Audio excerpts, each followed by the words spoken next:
চলেও গেছে। আমার আম্মু খুঁজতে খুঁজতে 5 মিনিটের মধ্যেই আসছে। আমি আনুমিকটা বলছি, আমি আনুমিক বলছি। আয়সা দরজা আটকায় দিছে, কিরকম কি কাজগুলো না করছে এই মামলার মধ্যে উল্লেখ করছে, এমনকি আমার আম্মুর কাছে আমি বলছি। আমি যেটা মুখে আমি মিডিয়াতে বলতে পারবো না। একটু বর্ণনা দেন, মানে আসলে কি ঘটেছিল আপনি একটু বর্ণনা দেন, তাহলে আমাদের মানে যারা অডিয়েন্স আছে আপনাকে দেখবে তারা বিষয়টা। আমাকে বিয়ে প্রলোভন দেখাইছে। সে আমাকে মেসেজ লেখছে তুমি আমাকে বিয়ে করবা, সে মেসেজ পর্যন্ত আমার কাছে আছে। পর্যন্ত যখন আমার সাথে খারাপ কাজটা করতেছে বলতেছে চুপ করো আমি তোমাকে বিয়ে করবো, তুমি তুমি তুমি কোনো কিছু শেয়ার করবা না, আমি তোমাকে বিয়ে করবো, এই কথা বলে গেছে। আপনি বাধা দেওয়ার চেষ্টা করেননি? আমি বাধা দেওয়ার চেষ্টা করছি। ওই মাস্কটা ছিঁড়ে ফেলে ওর মাস্ক পর্যন্ত আমার বাসায় আছে, মাস্কটা আনো তো। গালে কামসাও আছে। সিসি ক্যামেরা ফুটেজে দেখবেন যে ওর মুখে একটা সাদা মাস্ক আছে। আমার বাসায় এসে ধস্তাধস্তি করছে যে এটা তার মাস্ক, আপনারা পরীক্ষা করতে পারেন। পরে সে আমার মাস্ক পরে সে বের হয়েছে। তার ওয়াইফ এই যে ঘটনার যে হয়েছে, তার ওয়াইফ জানতে পারছে যে তার সাথে যে ছেলেটা আসছিল, ওই ছেলেটা তার ওয়াইফের কাছে যায় বলে দিছে সবকিছু, যে আমার বাসায় আসছে, কি করছে না করছে। ওটা শুনে তার ওয়াইফ আমাকে কল দিছে, সে কল লিস্টটি আমার কাছে আছে। কল লিস্টে আসা থাকার পর সে ওয়াইফ আমাকে উল্টা পাল্টা কথা বলাতে আমার আম্মু কথা বলছে, তারপর আমি তার বাসায় যাই। যাওয়ার পরে দেখি যে তার ওয়াইফ ক্রিম বিক্রি করতেছে, যে ক্রিম মাইকা সে সুন্দর হয়েছে, সেই ক্রিম বিক্রি করতেছে অন্য মহিলাদের কাছে।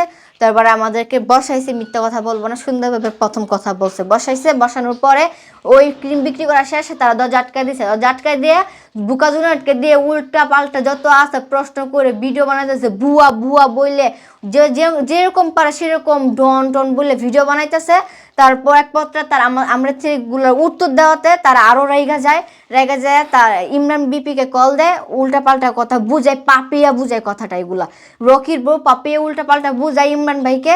বুঝানোর পরে উনি কি করছে, পোলাপান নিয়ে আইসা ডাইরেক্টলি কোনো কথা নেই, আপনি আমার বাসায় আসলেন কেন, এরকম ভাবে তারা নিজের মতো নিজেরা ভিডিও করছে।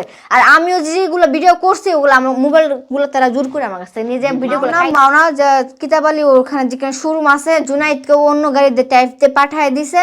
আর সে মাওনার যে একটা পাহাড়ি রাস্তা আছে, অনেক দূর দিয়ে রাস্তা আমাকে নিয়ে আসছে। এটা বলছে যে তুমি মামলা নেমে যা, বা এগুলো ফুটেজ রেকর্ড আমার কাছে আছে, চাইলে আমি দিতে পারবো। স্বীকার করছে। আপনার তরফ থেকে কেউ ছিল না এখানে? না, আমার তরফ থেকে আমার আম্মু বাইরে গেছিল, আর সে আমার বাইকে বাইরে পাঠাই দিয়েছে। ফোন দেওয়ার চেষ্টা করেছিলেন তাকে, আপনার আম্মুকে? আমার কাছে মোবাইল তো ওখানে, আমি তো ফোন রেখে গেছি। আমি মোবাইল তো আমি ঘুমাবো, আমি ঘুমাইলে আমি কিছু বলতে পারি না। আচ্ছা, তাদের বাড়িতে আপনাদের উদ্দেশ্য হচ্ছে তাদের বাড়িতে গিয়েছেন তাদের ফোনে? হ্যাঁ, তাদের ফোনে। সেজন্য গিয়েছেন? জি জি জি। এখন বিষয় হচ্ছে সেখানে গিয়েছেন, তারা জানিয়েছে আপনি পরকীয়া করেছেন তাদের সাথে, কিন্তু সেখানে গিয়ে কি আপনাদের কোনো মীমাংসা করা, এরকম তার বিয়ের দাবি, বা আপনি দেখলাম ওই ভিডিওতে বলেছেন যে আপনি তার ওয়াইফ, ইমরানের ওয়াইফ, এরকম একটা কথা মানে আমি বলি নাই। না না, ইমরান বলতেছে এটা কি তোর জামাইয়ের বাসা, ইমরান বলতেছে সেটা আমি বলি, এটা সে বলছে, আমি বলছি না। একটা কথা হইছে আপনি ঘুমের ওষুধ খাইছেন, এরকম একটা প্রশ্নে কথা হইছিল যে আপনি ঘুমের ওষুধ কেন খাইছেন, তখন আপনি সে রাত্রে আমাকে খারাপ ভাষায় কথা বলছে, আমার সাথে খারাপ কথা বলছে, রুম ডেটের কথা বলছে। এইটা আমি সহ্য করতে পারি নাই, তাই আমি বিদে ঘুমের ওষুধ খাইছি। খাইয়া ঘুমাইছি যাতে সে, আমি মোবাইলটা বন্ধ করে ঘুমাইছি যাতে সে আমাকে বিরক্ত করতে পারবে না। সে বলতে কিছু বুঝি না আমরা। ইমরান বিপি। হ্যাঁ, এবার ওর নাম বলবেন। ইমরান বিপি যাতে আমাকে আর যে এরকম কথা না বলতে পারে, বা কল তার সাথে না কথা বলে আমি থাকতে পারি, এই জন্য আমি ঘুমের ওষুধ খাইছি।